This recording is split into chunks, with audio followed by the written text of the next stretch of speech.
Supporting a student with ADHD in your classroom is quite challenging and demanding of your time, energy, with regular interruptions, need for repeated instructions, and close supervision. This can be really demanding.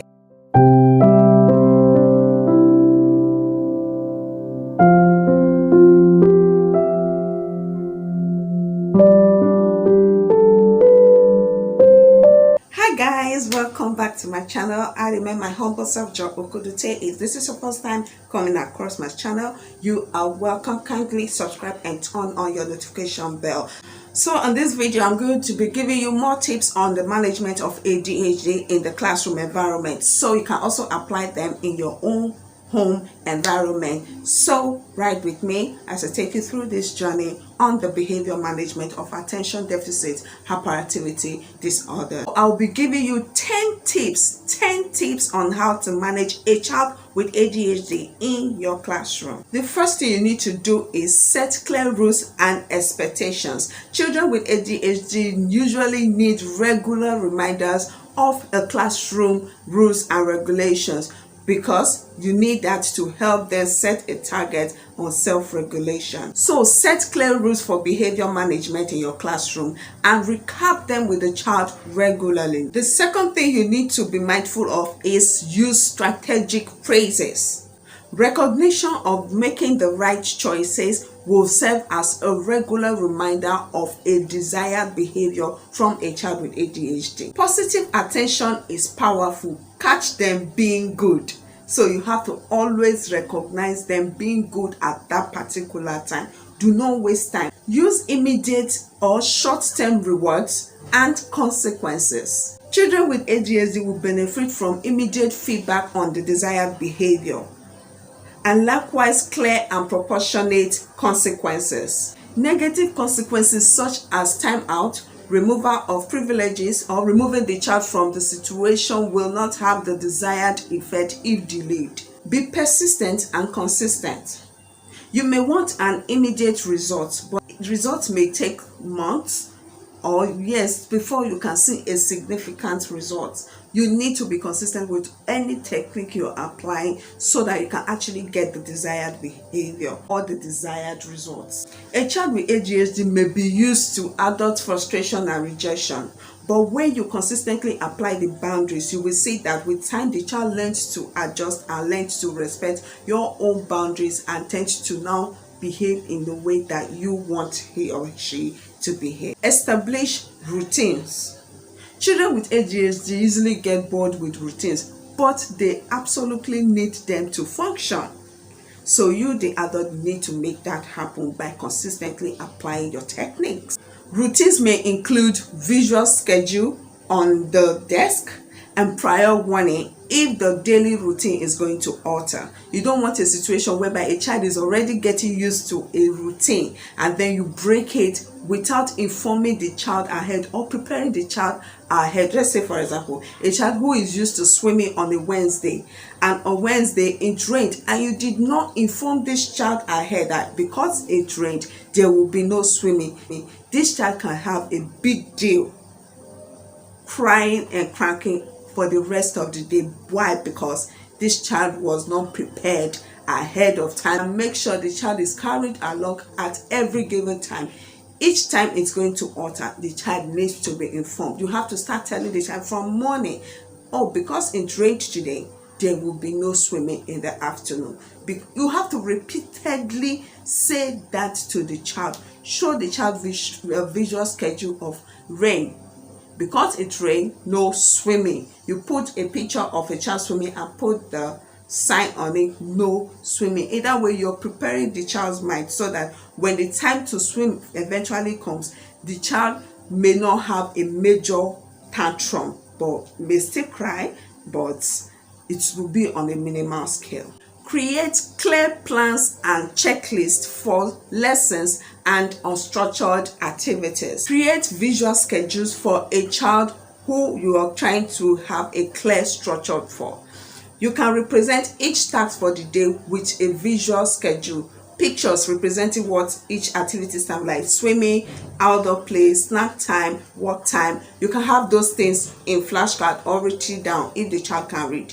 Once each task is accomplished, you take it off the schedule. Once the other one is done, you take it off. In that way, the child is actually saying, oh, what I have to do for today is actually reducing. That also serves as a motivation for a child who is having issue with time management. They say, oh, my schedule is gradually going down, so I will soon get to the part of outdoor play. So you see that the child will be motivated, want to quickly go on with these activities so that they can get to the favorite part, either swimming or outdoor play. These are things you need to implement in your classroom, even in your home environment. List the daily activities out and help the child to follow through on a daily basis. And if it needs to be altered, you need to get the child involved by informing the child way ahead of time. By so doing, the child feels a sense of accomplishment, which also builds resilience in the learning environment.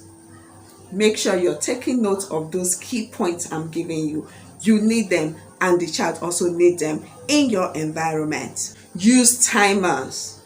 Timers are very good in setting activities boundaries and movement break in the classroom environment. They also limit teachers' talk, which a child with ADHD may not be able to sustain focus on. Reward going above and beyond. Ensure children have a personalized choice of reinforcements. It's not just what the teacher wants to do. That thing that when you give it to the child, whatever instruction you give to that child, the child will happily follow through. Why? Because you have given them that thing that they desire. Or a child who always like to flip through books in the classroom. Use that book as a weapon in getting that child to carry out instructions and tasks in your classroom. Each time the child gets each work done on time, give him or her the desired book with that fascinating pictures in it.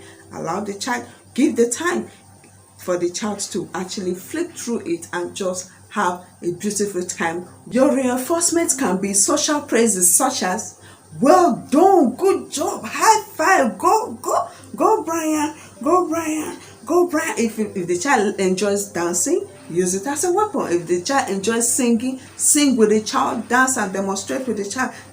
Those kind of little things you do in the classroom serve as a huge reinforcement to the children in your classroom. This time around, not just children with ADHD, but the typical children in your environment. You need this kind of reinforcement to boost their self-esteem, to boost their interest in learning.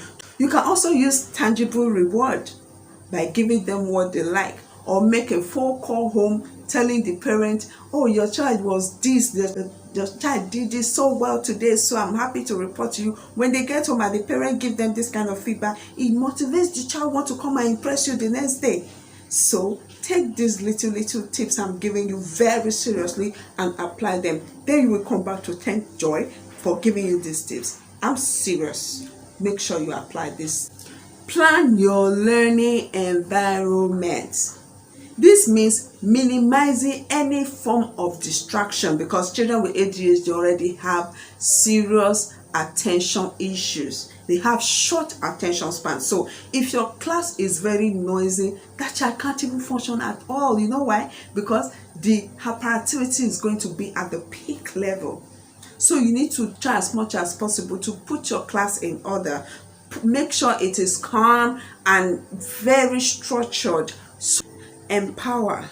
Allow children with ADHD to feel empowered in their classroom is often a helpful step. Ask them where and how they think they can learn best. This may include sitting close to the teacher with another child who will act as a positive role model at the back of the class, in order to minimize distraction from the windows and the doors. The promotion of self-regulation should be encouraged too. This can be achieved through a timeout card and identifying a safe space when the class becomes overstimulating for a child with ADHD, or when the child feels dysregulated. Another thing you can do that I know will also benefit the child in the classroom in order to control the behavior is get an extra help. Get a support for that child. We usually call them facilitators. This will now help the child to cope in the classroom and extra help directing the child, because Teachers cannot handle children with ADHD alone in the classroom. That extra help has to be there for them to function. The teacher is either going to abandon every other child and support the child with ADHD, or ignore the child with ADHD, which often times is the case, and focus on every other child in the classroom. So to strike a balance, that extra help for that child has to be there. This cannot be overemphasized. That extra help facilitator has to be there to support the child in the classroom environment. On ADHD, I have done the introduction, the core deficit, the management, and now I have just concluded the management of children with ADHD in the classroom environment. Please stay tuned to my channel, subscribe, and please like, comment, and share. I remain my humble self, Joy. See you in my next video. Remember, as a teacher, you cannot do it alone. As a parent, you cannot do it alone. Make sure you involve the right team to help your child strive in the classroom environment and in any other social environment in the community. Our aim is actually to help them function independently without any form of support in future. Stay tuned to my channel.